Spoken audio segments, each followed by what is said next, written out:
দিনটা ছিল রবিবার। সকাল সকাল ও এসে গেছিল।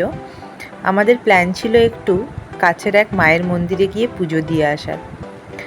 সকাল 7টার সময়তেই বেরিয়েছি, কিন্তু বাইরে এত রোদ দেখে মনে হচ্ছিল যেন 9টা-10টা বাজে।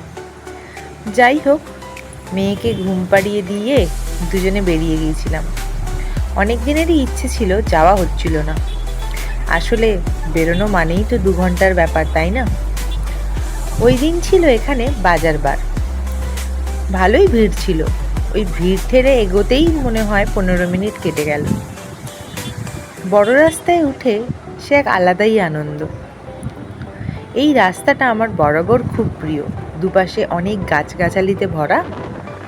আর যখন বাসে করে যাই তখন একটা অন্যরকম লাগে দৃশ্য। আজ বাইকে যাচ্ছি, আজকে আরও সুন্দর লাগছে। আমাদের এখান থেকে মন্দিরে প্রায় 20 মিনিটের মতো লাগে বাইকে। আর মন্দিরটা এত সুন্দর বানিয়েছে। ও বলতেই তো ভুলে গেলাম, আমাদের এখানে দাঁড়িবেড়িয়া মন্দিরে যাচ্ছি আমরা কালী মায়ের কাছে পুজো দিতে।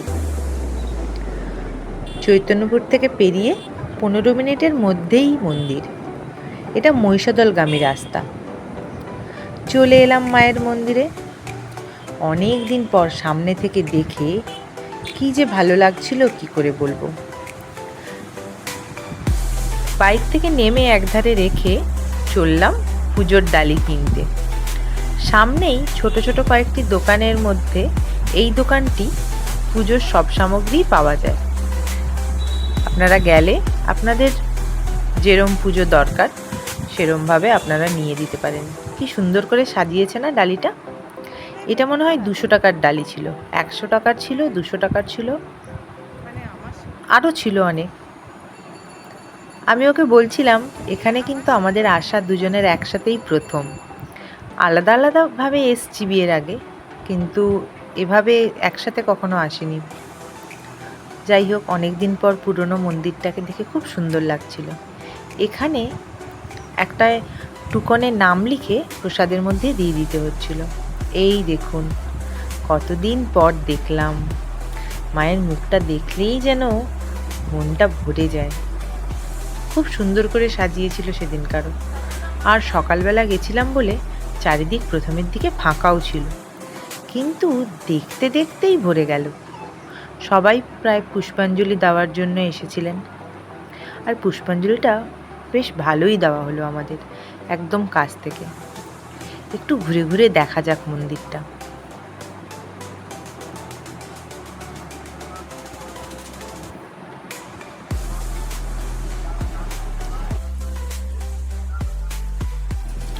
মন্দিরের ভেতরের কারুকার্যগুলো সত্যি দেখার মতো।